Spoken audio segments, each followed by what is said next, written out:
Hayuki Fubakaden, greetings from the great and beautiful people of Tabali. So tonight guys, may ara naman kita isa ka video reaction. Actually ini siyang video, nagakalat na siya online and viral ni siya guys.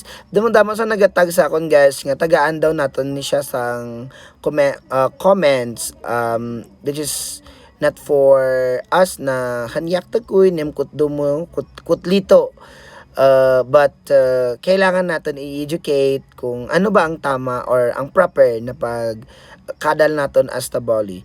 Bali, this video guys was uploaded by Sir Frederick Alao. So I think tabali lang ni guys kay ang caption tabali dance. So nakaneneg amin takoy bamlayim kod komento. So tanaw na naton bago kita mag-comment. So let's watch this guys.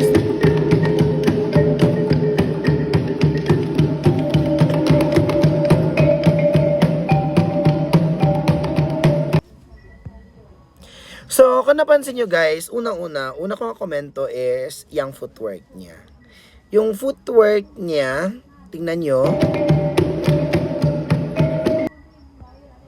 Ayun.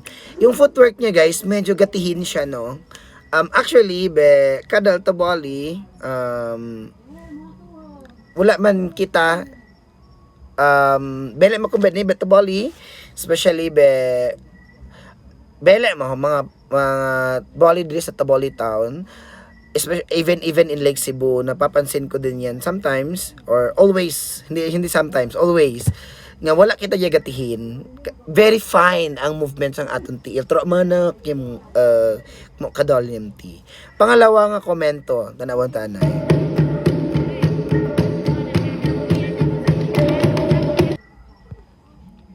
So kung nakita nyo ang movement sa iya nga hips, yung kadol yung owok, take them doll, take ki like this. So kadal tabali in tabali dance, hindi siya pwede actually ng kingo im owo kaila fakayen. It is quite similar to our flanak or bekam kut dumublaan kay kamonta kadal tabali tramanak yo, but always na-observe ko ito yung kadal mingo owo kan na-observe ko ito sa mga kapatid nating blaan. So hindi po siya ito pang tabali na kadal na movement yung alih kadal owokan. Pangatlo na comment guys, tingnan natin.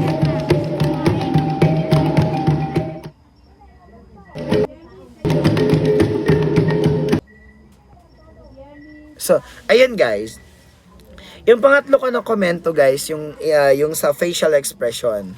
Unang-una, damo ka pamangkot kay na tao sa def, okay lang ba na mag-smile or kamuli? So actually guys, kahumadal when you do the kadal tabali, mahigpit na ipinagbabawal talaga yung pag-smile o yung kamulihi, la fakayan. Only allowed lang gid guys, gamon lang game. Paano ba? Iba kasi yung kamulihi, Allah kam game. So, yung kay kamuli guys, yung parang tinatawanan mo lang, this is the kind of disrespecting the culture itself. Kay murag wala lang, you are doing this for what? Kumbaga daw hindi siya halin sa tagipusoon na I am doing this kasi dala ko yung pangalan ng tribo ko and I am doing this as a Libon Tabali. So yun guys. So paano naman yung game? Yung game parang gumaganyan lang siya guys.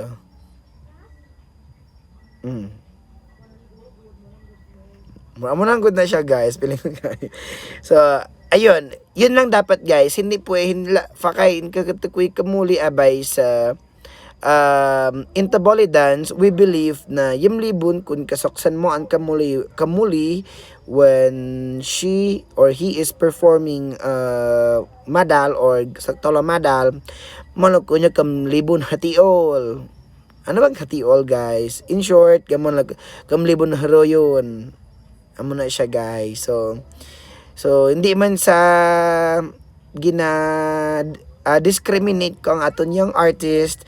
Actually, as being a performer din, we are so proud na sa murang edad niya, she is able to perform and kaya niya gid ipakita kung ano ba ka colorful, ano ba kaganda ang kultura natin mga tabali. But then yun lang, wan gunuan sa gakay sa do. Kasnawaham tolong nga, diba si hindi niya pa kayo naintindihan. So, this is the time na kailangan natin educate. Hindi naman kailangan na i-discriminate natin siya. Kailangan natin siyang turuan kasi tayo mas nakakaalam eh. Kasi tolong nga hakun.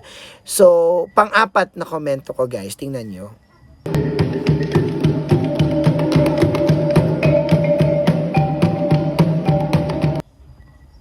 Ayun. So, tingnan nyo yung ano guys, tingnan nyo yung eye contact niya. Parang tumitingin siya sa tao and parang she is, anong tawag nito? Parang umaakit siya ng I don't know, sino ba yung tinitingnan niya. Actually guys, Kadal Taboli, hindi talaga pweden, especially when you are a Libon Taboli and you are wearing full set of attire like this one, pag nagasukso ka guys ang full set of the ball attire, you must consider yourself that you are a libon banoi or you are a libon boy itself.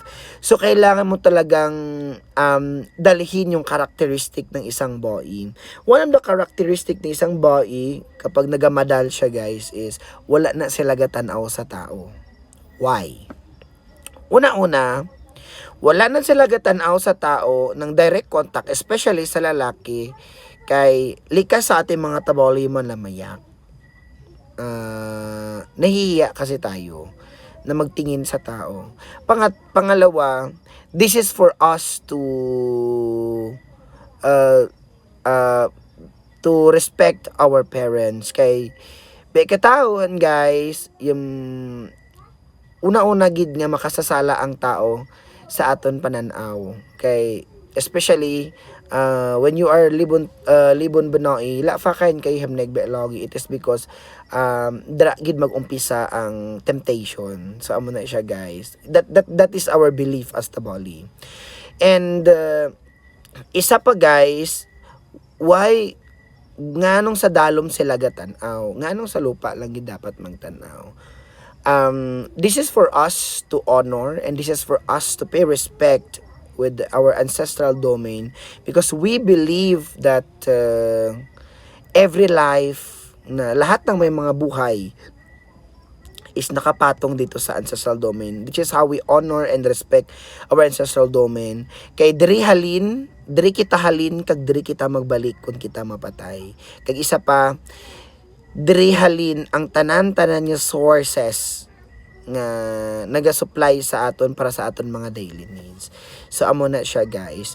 So isa pa guys, damo man pod ng comment nga ay pangit ni siya, ay hindi ni siya tama. Actually guys, beta kuy ali nada kataohan sa kun sa nim nga niin abay sa iniga bata, nagatuon pa lang siya guys. Dapat maging proud kita nga sa amuni nga edad niya na she could able to perform. Kaya niya mag-perform, kaya ipakita kung gaano, ano ba kanami ang kultura naton as Taboli. I'm not really sure kung ni guys, kung ini nga bata, Taboli ni siya. Basta ang caption lang ng uploader, si Sir Frederick Alaw, I think sister niya ito. Taboli dan, so siguro Taboli ni do guys. Taboli man siya sa hindi guys, bet ko discriminate do abay sa nagatuon pa lang siya guys. We are here na mas nakakaalam, dapat tanolak da kuy loyem kamhana to lamilam no. Turuan natin sila guys para matuto sila not to discriminate them kasi nag-uumpisa pa lang sila. So with that guys, thank you very much sa lahat-lahat ng mga viewers natin na palaging nakatutok dito for video reaction. Once again, manote hiukifu bekeden, this is your Taos Def Tabali Canoan. Thank you very much.